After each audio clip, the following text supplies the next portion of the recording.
जय हिंद। आज का हम लोग का टॉपिक है राज्य की कार्यपालिका। राज्य की कार्यपालिका यह भाग 6 तथा अनुच्छेद 153 से 67 तक आता है। ठीक है, तो सबसे पहले हम लोग राज्य की कार्यपालिका से पहले देश की कार्यपालिका, भारत में कार्यपालिका किस प्रकार काम करती है उसमें देख लेंगे। तो ठीक है, तो याद रखेंगे भारत में जो संसद बनता है, संसद राज्यसभा, पहले संसद कैसे बनता है? संसद बनता है राज्यसभा, राज्यसभा, लोकसभा तथा राष्ट्रपति में, राष्ट्रपति में ये तीनों मिलकर क्या बनेगा? संसद। राज्यसभा को उच्च सदन कहते हैं, लोकसभा को निम्न सदन कहते हैं, राष्ट्रपति देश के कार्यपालिका का प्रमुख होता है। ठीक है, ये संसद तीनों मिलकर संसद बनता है। तो अब संसद जो है किस अनुच्छेद में आता है? अनुच्छेद 79 में संसद, 80 में राज्यसभा, 81 में लोकसभा, सरला कर सकते हैं, सरला 79, 80, 81। और राष्ट्रपति किस अनुच्छेद में आता है? अनुच्छेद 52 में। ठीक है, ये तो राष्ट्रपति हो गया। अब याद रखेंगे राष्ट्रपति अनुच्छेद 52 में है, तो 52 + 11, 52 को 11 टका दे दिए तो क्या हो गया? 52 + 11 63। 63 में हमें उपराष्ट्रपति मिलता है, उपराष्ट्रपति। ठीक है, 52 में राष्ट्रपति, 52 + 11 उपराष्ट्रपति। अब 52 + 101, 52 + 101 क्या हो गया? 153। 153 में राज्यपाल आता है, राज्यपाल। ठीक है, राज्यपाल। 52 में राष्ट्रपति, 52 + 11 उपराष्ट्रपति, 52 + 101 क्या होता है? 153। 153 में राज्यपाल।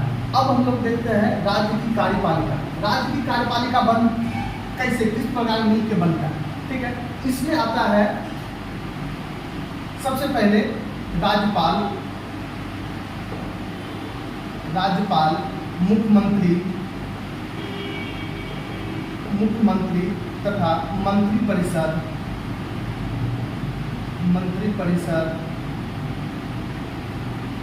महाधिवक्ता।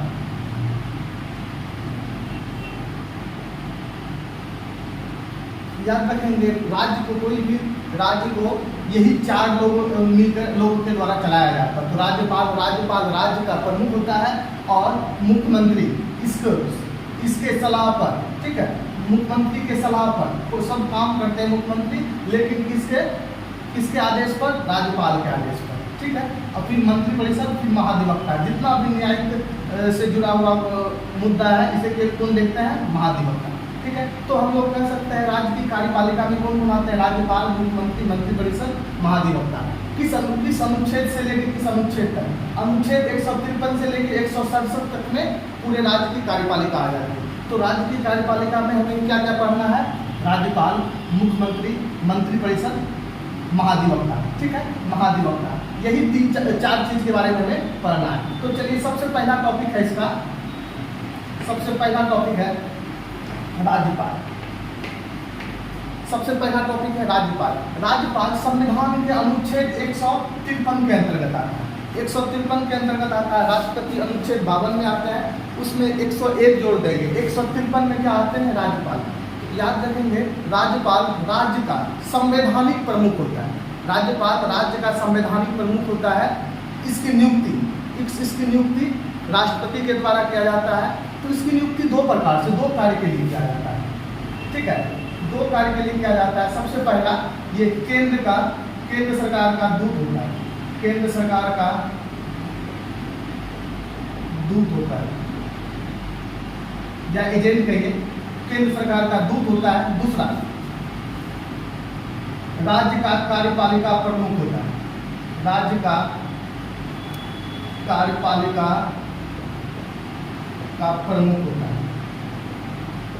राज्य में जितने तरह के काम होंगे इन्हीं के अधीन होगा। ठीक है, और ये केंद्र सरकार का दूत के रूप में किस प्रकार काम करते हैं? तो याद रखेंगे जब कोई आम चुनाव होता है, आम चुनाव के बाद कोई भी पार्टी अपना बहुमत सिद्ध करने में सक्षम नहीं होता है, तो राष्ट्रपति शासन लागू होता है, तो राज्यपाल प्रत्यक्ष रूप से राज्य पे शासन करते हैं।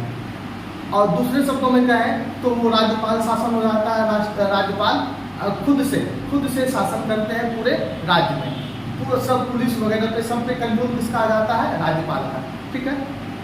और दूसरे तरीके में कहेंगे कि जब किसी भी राज्य में शासन व्यवस्था फेल हो जाए तो राज्यपाल उस राज्य में राष्ट्रपति शासन लगा सकते हैं। ठीक है। तो ये है आपका राज्यपाल।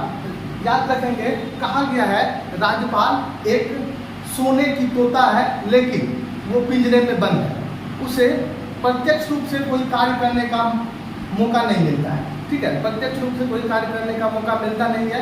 ये एक तरह से जो है घर के फूफा जैसा स्थिति इनका होता है। ठीक।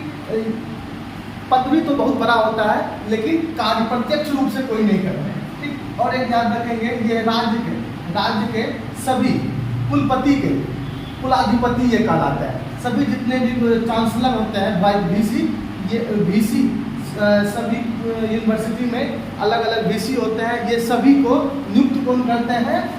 तो राज्यपाल ही करते हैं। तो अब देखेंगे कार्यपालिका की शक्ति अनुच्छेद 154 के तहत 153 में राज्यपाल के बारे में चर्चा है और 154 में कार्यपालिका की शक्ति राज्यपाल के हाथों में होगा। ठीक है। और वो चलाएंगे अपने तरीके से। तो कार्यपालिका की शक्ति याद रखेंगे कि राज्य के विकास में जितने तरह के कार्य होंगे वो राज्यपाल के नाम से होगा। ठीक है। जैसे मान लेते हैं कोई सरकारी कार्य के लिए कोई जिला मुख्यालय के लिए जमीन खरीदा गया या कोई विद्यालय के लिए जमीन खरीदा गया वगैरह वगैरह, तो जितने भी सरकारी कार्य होंगे किनके नाम से होगा? राज्यपाल के नाम से। ठीक है। और यदि कोई राज्य सरकार किसी से ऋण वगैरह लेते हैं तो किनके नाम से होगा? राज्यपाल के नाम से। ठीक है। राज्यपाल के नाम से होगा। ठीक। अब अगला है नियुक्ति एवं कार्यकाल। तो याद रखेंगे राज्यपाल की नियुक्ति राष्ट्रपति के द्वारा किया जाता है। राष्ट्रपति अपने इच्छा अनुसार कोई किसी व्यक्ति को राज्यपाल नियुक्त कर सकता है। तो ये कहने योग्य बात सिर्फ है कि राष्ट्रपति नियुक्त करते हैं, हालांकि करते हैं प्रधानमंत्री। ठीक है। प्रधानमंत्री अपने इच्छा अनुसार राष्ट्रपति से करवाते हैं। तो मन में सवाल आता होगा कि सर राष्ट्रपति कैसे करवाते हैं? प्रधानमंत्री राज्यपाल का चुनाव कैसे करते हैं? संविधान में तो लिखित है कि राष्ट्रपति करते हैं। तो याद रखेंगे कि राष्ट्रपति एक तरह का कठपुतली टाइप कार्य करते हैं। तो प्रत्येक काम करते हैं प्रधानमंत्री, बस हस्ताक्षर राष्ट्रपति का होता है। ठीक है। तो हस्ताक्षर राष्ट्रपति का होता है। राज्यपाल की नियुक्ति संवैधानिक रूप से राष्ट्रपति करते हैं, लेकिन ओरिजिनली यदि किया जाता है तो प्रधानमंत्री मंत्रिपरिषद। ठीक है। तो किस नियुक्ति कौन करेगा? राष्ट्रपति करेगा। ठीक। कार्यकाल। अब देखेंगे कि कार्यकाल जो होता है संविधान में लिखित है 5 वर्ष। राज्यपाल का कार्यकाल संविधान में लिखित है कि 5 साल तक वो अपने पद पे बने रह सकता है। लेकिन 56A के अनुसार 56A के अनुसार, ठीक है, 56A के अनुसार राष्ट्रपति के प्रसाद प्रांत तक, ठीक है, राष्ट्रपति जब तक इच्छा होगा, राष्ट्रपति का जब तक इच्छा होगा तो वो पद पे रख सकते हैं। 5 वर्ष से पहले मान लेते कोई चुनाव लड़े और साल भर बाद सत्ता परिवर्तन हो गया, कोई सरकार चले गया, केंद्र में सत्ता परिवर्तन हो गया, तो अब नए प्रधानमंत्री जो आएंगे वो अपने इच्छा अनुसार से राज्यपाल की नियुक्ति करवाएंगे मंत्रिपरिषद के साथ ही। तो ठीक है, तो कोई भी राष्ट्रपति जब तक चाहेंगे राज्यपाल पद पे बने रहेंगे, वो 5 साल से पूर्व तक। ठीक है। तो ऐसा भी बहुत बार हुआ है कि 5 वर्ष से पहले ही राज्यपाल को हटा दिया गया। तो किस अनुच्छेद के तहत? 156 का 1 में। 153 में क्या है? राज्यपाल। 154 में है कार्यपालिका की शक्ति, किसके हाथ में होता है? राज्यपाल में के। 155 में क्या है? नियुक्ति एवं कार्यकाल। 155 में क्या है? नियुक्ति एवं कार्यकाल। ठीक। 56 का ए में क्या है? 56 में क्या है? राष्ट्रपति का इच्छा अनुसार कार्य करेगा। ठीक है। अब है योग्यता। 157-58 में है योग्यता। राज्यपाल बनने के लिए योग्यता क्या होना चाहिए? सबसे पहले भारत का नागरिक हो। कोई भी राज्यपाल बनेगा तो उसके लिए पहला शर्त है भारत का नागरिक हो। ठीक है, भारत का नागरिक हो, 35 वर्ष पूरा कर लिया हो, 35 वर्ष पूरा कर लिया हो,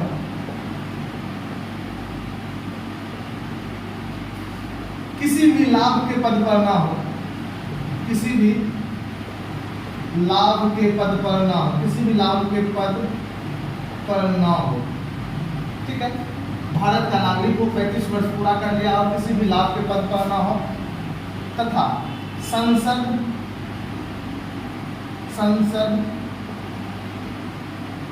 या राज्य के किसी भी राज्य के किसी सदन का सदस्य ना हो, ठीक है। क्या क्या कंडीशन है? भारत का नागरिक हो, 35 वर्ष पूरा कर लिया हो, किसी भी लाभ के पद पर ना हो, संसद या राज्य के किसी सदन का, संसद का भी सदस्य ना हो और राज्य के भी किसी सदन का सदस्य ना हो, तो वो राष्ट्रपति चुने जा सकते हैं, ठीक है। अब आता है कि वेतन एवं भत्ते किस अनुच्छेद में आता है? अनुच्छेद 158 के 3 और 4 में वेतन, राज्यपाल का वेतन एवं भत्ता अनुच्छेद 3-4 में, 158 के अनुच्छेद 3-4 में आता है। उससे पहले हम लोग देख लेंगे, एक बात आता है कि सातवां संविधान संशोधन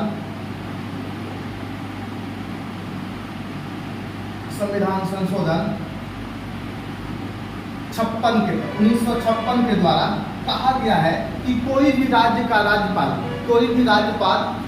एक या एक से अधिक राज्यों का प्रभार रह सकता है उसके ऊपर। जैसे मान लेते कोई बिहार के राज्यपाल है, उनके ऊपर झारखंड का, पश्चिम बंगाल इत्यादि का प्रभाव रह सकता है। तो किस संविधान संशोधन 1956 के द्वारा, ठीक है। अब है वेतन भत्ता।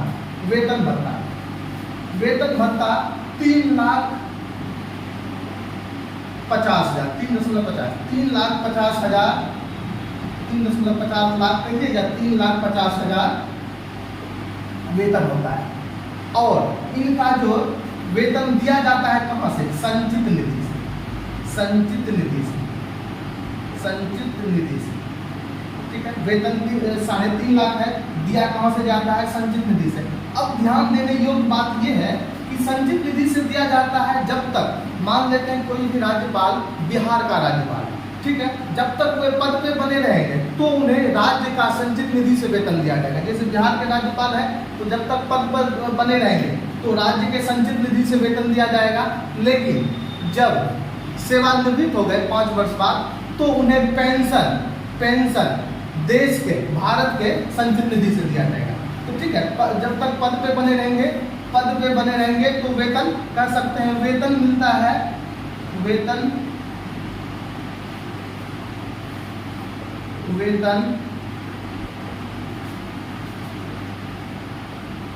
राज्य की संचित निधि,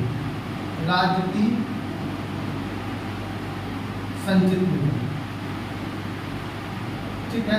अब पेंशन किससे है? पेंशन है देश की संचित निधि, ठीक है, देश की संचित निधि। अब यदि कोई राज्यपाल को एक या एक से अधिक राज्यों का प्रभार दिया जाता है तो क्या उनका वेतन दोगुना हो जाएगा? नहीं, उनका वेतन राष्ट्रपति अपने इच्छानुसार, अपने हिसाब से एक तय करेंगे। इससे 3.5 लाख से कम नहीं होगा, इससे ज़्यादा होगा, वो अपने हिसाब से तय करेंगे। कब करेंगे? जब 2 या 2 से अधिक राज्यों का प्रभार मिले, ठीक है। और याद रखेंगे, जब तक राज्यपाल अपने पद पर रहेंगे, तब तक उनका वेतन घटाया ना जा सकता है, बढ़ाया जा सकता है लेकिन घटाया ना जा सकता। अब है राज्यपाल के पास और विशेष शक्तियाँ भी है, ठीक है, विशेष शक्तियाँ भी है। तो ये संवैधानिक पद है, जब तक राज्यपाल अपने पद पे रहेंगे तो उन पर किसी भी प्रकार की गिरफ्तारी नहीं हो सकती, ठीक है, किसी भी प्रकार की गिरफ्तारी, जब तक संवैधानिक पद पर बने रहेंगे तब तक गिरफ्तारी नहीं होगी। तो अब है, गिरफ्तारी नहीं होगी तो क्या उस पर केस हो सकता है? तो नॉर्मली केस भी नहीं हो सकता है, ठीक है, केस व्यक्तिगत रूप से केस भी नहीं हो सकता। यदि होगा भी तो 2 माह पूर्व सूचना के आधार पे किया जाएगा, ठीक है, 2 माह पूर्व सूचना के आधार पे किया जाएगा। ये इनका। तो अब है शपथ ग्रहण, ठीक है। शपथ ग्रहण किसके सामने लेंगे? तो याद रखेंगे, तो राज्य के राज्यपाल का शपथ ग्रहण उच्च न्यायालय के मुख्य न्यायाधीश के सामने होगा, उच्च न्यायालय के मुख्य न्यायाधीश के सामने होगा, या उनके द्वारा चुने हुए वरिष्ठतम न्यायाधीश के सामने होगा शपथ ग्रहण। ठीक है, राज्य के कोई भी राज्य के उच्च न्यायालय के मुख्य न्यायाधीश या उनके द्वारा चुना हुआ। ठीक है, तो शपथ किसके सामने लेंगे? शपथ मुख्य न्यायाधीश।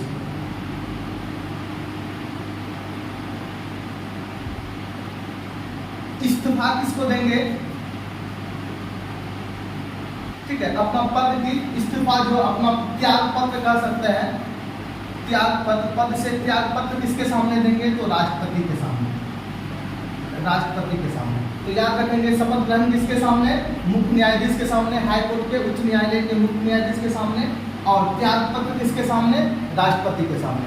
ठीक है, शपथ ग्रहण किसके सामने? मुख्य न्यायाधीश के सामने, त्याग पत्र राष्ट्रपति के सामने। तो शपथ ग्रहण। अब अगला टॉपिक है क्षमादान। ठीक है, क्षमादान। याद रखेंगे कि देश में राष्ट्रपति के पास क्षमादान होता है और राज्य में राज्यपाल के पास दो क्षमादान प्रावधान है, अनुच्छेद 72 में, अनुच्छेद 72 में और अनुच्छेद 161 में। याद रखेंगे राष्ट्रपति और राज्यपाल में 100 तो बढ़ता है, ठीक है, 99 का अंतर रहता है अधिकतर चीजों में। ठीक है, अधिकतर चीजों में 99 का अंतर। तो जैसे कैसे था कि 72 में, सॉरी 99 का नहीं, 72 में क्षमादान, 72 में क्षमादान था, तो इसमें क्या है? 161 में क्षमादान। राष्ट्रपति अनुच्छेद 72 के तहत क्षमादान दे सकते थे, और इसमें जो है राज्य के राज्यपाल 161 के अनुसार क्षमादान दे सकते हैं। तो याद रखेंगे कि राज्यपाल जो क्षमादान देंगे तो उसके लिए अलग अलग क्रिटेरिया बना हुआ है। तो क्षमादान किसी को मृत्यु दंड को कम कर सकते हैं, ठीक है, लघुकरण कर सकते हैं, महिलाओं के क्षेत्र में गर्भवती महिलाओं के लिए अलग व्यवस्था के तरह लघुकरण कर सकते हैं। तो ये राज्यपाल का अपना अधिकार है और राष्ट्रपति के पास अपना अधिकार है। ठीक है, अब है अनुच्छेद 162 कार्यपालिका की शक्ति का विस्तार, कार्यपालिका की शक्ति का विस्तार। ठीक है, कार्यपालिका की शक्ति का विस्तार। तो अब देखेंगे अनुच्छेद 162। तो याद रखेंगे कार्यपालिका का शक्ति का मुख्य कौन होता है? मुख्य राज्यपाल होते हैं। अब ये अपने कार्य का, राज्य में राज्यपाल की मृत्यु अपने हुई तो अब वे अपने कार्य का विस्तार किस अनुच्छेद से करेंगे?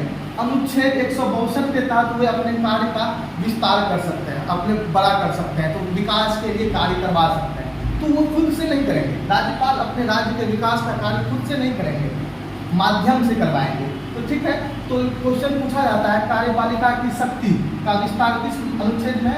162। ठीक है, एक बार फिर से रिकॉल कर लेते हैं। राज्यपाल किस अनुच्छेद में? 153 में। ठीक है, 154 में कार्यपालिका की शक्ति का प्रमुख कौन होगा? राज्यपाल होगा। 155 में नियुक्ति एवं कार्यकाल, 156 का क में राष्ट्रपति के इच्छानुसार कार्य करेगा। 157-58 में योग्यता है। 158 का 3-4 में वेतन भत्ता है। 159 में शपथ ग्रहण है। 161 में क्षमादान है। 162 में क्या है? कार्यपालिका की शक्ति का विस्तार इस अनुच्छेद के तहत होगा, अनुच्छेद 162 के तहत। अब है अनुच्छेद 163। अनुच्छेद 163, अनुच्छेद 163 जिसमें मंत्रिपरिषद एवं मुख्यमंत्री के चर्चा।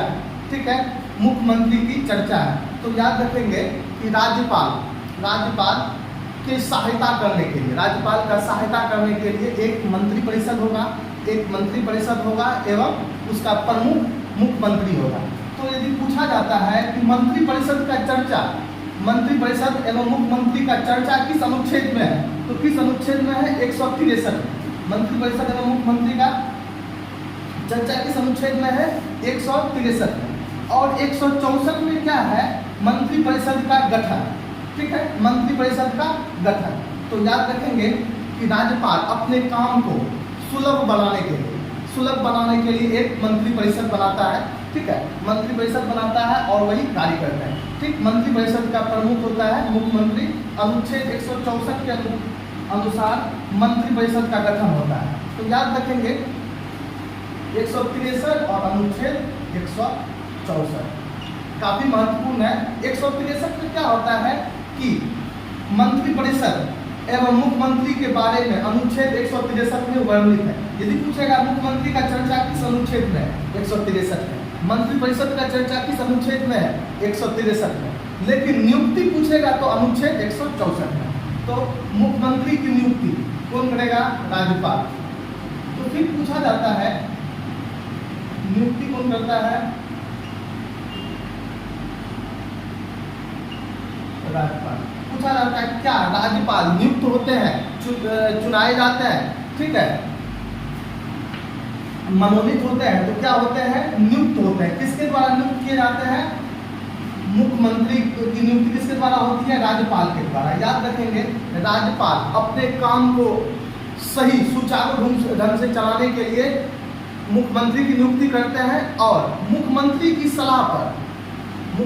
सलाह पर राज्यपाल मंत्रिपरिषद का गठन करते हैं, ठीक है। मुख्यमंत्री की सलाह पर राज्यपाल क्या करता है, मंत्रिपरिषद का गठन करता है। तो अब ये समझिए कि मंत्रिपरिषद बनेगा कैसे। कोई भी राज्य का मुख्यमंत्री की नियुक्ति क्या राज्यपाल अपने हिसाब से किसी को कर देंगे, ठीक है, किसी को नियुक्त कर देंगे, तो ऐसा नहीं है। तो जैसे उदाहरण से समझते हैं, मान लेते हैं कि चुनाव हुआ, बिहार का ही एग्जाम्पल से समझते हैं।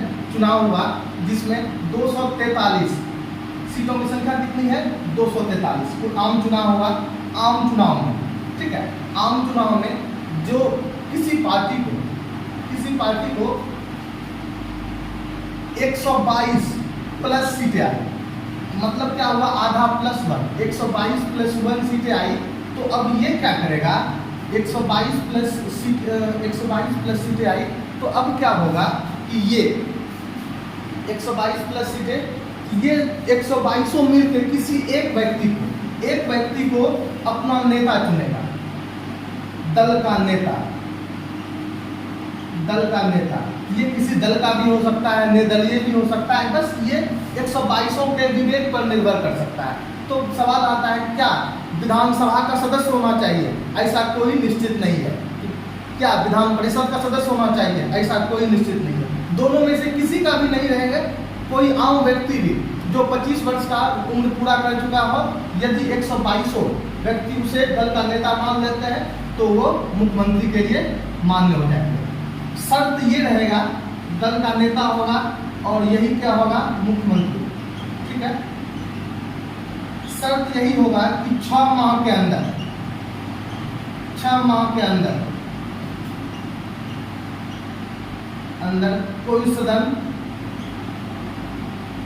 कोई भी सदन का सदस्य होना होगा। अब देखिए 122 व्यक्ति मिलकर किसी को एक दल का नेता चुना। अब क्या करेगा, 122 व्यक्ति एमएलए का, ठीक है, विधायकों का सिग्नेचर किए हुए एक दस्तावेज के साथ दल का नेता राज्यपाल के पास जाएंगे और राज्यपाल के पास जाएंगे और अपनी दावेदारी प्रस्तुत करेंगे। जब वे अपनी दावेदारी प्रस्तुत करेंगे तो राज्यपाल के द्वारा उन्हें आमंत्रण दिया जाएगा कि आप अपनी मुख्यमंत्री बनने के लिए, अपनी सरकार बनाने के लिए आमंत्रित किया जाएगा, ठीक है। तो किस अनुच्छेद के तहत, अनुच्छेद 164 के अनुसार। तो मुख्यमंत्री की नियुक्ति कौन करेगा, राज्यपाल करेगा। किस आधार पर, 122 प्लस के आधार पर, ठीक है। अब है कि यदि इसकी नियुक्ति मुख्यमंत्री की हो गई तो क्या फिर मंत्रिपरिषद की नियुक्ति होगी, हाँ।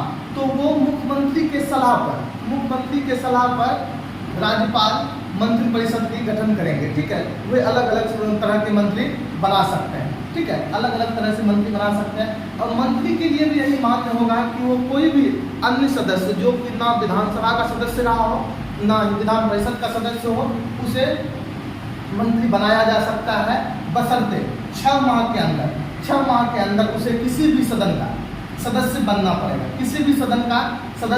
पड़ेगा, ठीक है। ये हो गया अनुच्छेद 164 के अंतर्गत मुख्यमंत्री की नियुक्ति।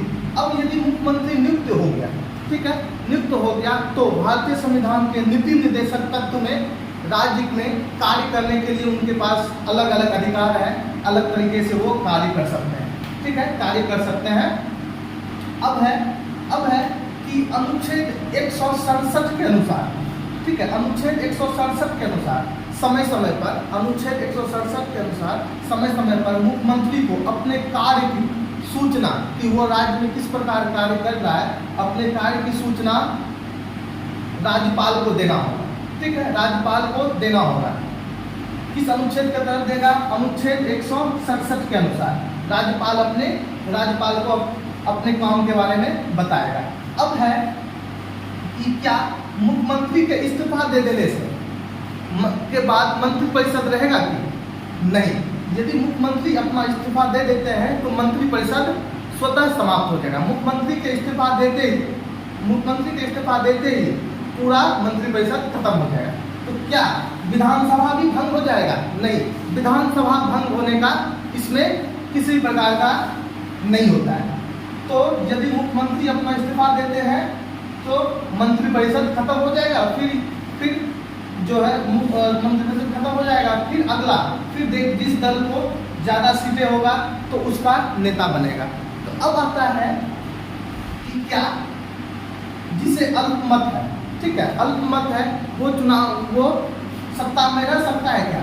तो उसके लिए अलग अलग सिस्टम है, जिसे मान लेते हैं 122 से कम मान लेते हैं 243 दल है, विधायक की संख्या है 122 से कम विधायकों का समर्थन है और यहाँ विधानसभा में अविश्वास प्रस्ताव लग गया और 122 से कम सदस्यों की संख्या पूरा होगा तो वह स्वतः, ठीक है, तो स्वतः मुख्यमंत्री को इस्तीफा देना पड़ जाएगा, नहीं तो स्वतः खत्म हो जाएगा, मुख्यमंत्री सदस्य ये खत्म हो जाएगा, ठीक है। इस अनुच्छेद के तहत ये आपका आ जाएगा, ये विधानसभा का अलग कार्य है, ये आगे देखेंगे। अगला है महाधिवक्ता, काफी महत्वपूर्ण है महाधिवक्ता। किस अनुच्छेद के अंतर्गत आता है? 165 के। तो महाधिवक्ता होता क्या? तो समझेंगे, राज्य की कार्यपालिका राज्यपाल, मुख्यमंत्री, मंत्रिपरिषद एवं महाधिवक्ता 4 लोगों पर ही टिका रहता है। तो याद रखेंगे, महाधिवक्ता न्यायिक संबंधित जितनी भी कार्य होती है राज्य में शासन चलाने में किसी तरह का जो दिक्कत आएगा, ये सारा न्यायिक व्यवस्था में जितना प्रकार का दिक्कत आएगा वो महाधिवक्ता करेंगे। तो महाधिवक्ता की नियुक्ति कौन करता है? तो राज्यपाल नियुक्ति किस आधार पर करेंगे? तो याद रखेंगे कि ये कानून का जानकार हो, ठीक है, राज्यपाल की नज़र में कानून का जानकार हो, अच्छा अधिवक्ता हो, उन्हें महाधिवक्ता के रूप में चुना जाता है, ठीक है। तो इनका कार्य क्या है? तो राज्य सरकार का उच्च न्यायालय में प्रतिनिधित्व करना, ठीक है। यदि उच्च न्यायालय किसी प्रकार का प्रश्न पूछता है राज्य सरकार से, तो महाधिवक्ता का दायित्व बनता है कि सरकार का उच्च न्यायालय में पक्ष रखना। तो महाधिवक्ता का महत्वपूर्ण कार्य है कि जाके उच्च न्यायालय में राज्य सरकार का पक्ष रखे, ठीक है, पक्ष रखे। अब आता है अनुच्छेद 177 के अनुसार राज्य के दोनों सदन में बैठ सकता है, ठीक है, बैठ सकता है एवं बोल सकता है, लेकिन मतदान नहीं कर सकता। क्या कर सकता है? बैठ सकता है, बोल सकता है, लेकिन मतदान नहीं कर सकता। तो कह सकते हैं हम लोग राज्य का सबसे बड़ा विधि अधिकारी कौन होता है? तो महाधिवक्ता होता है। किस अनुच्छेद के अंतर्गत आता है? अनुच्छेद 165 के अंतर्गत आता है महाधिवक्ता, ठीक है। आज यहीं तक, अगले क्लास में हम लोग विधानसभा एवं विधान परिषद देखेंगे।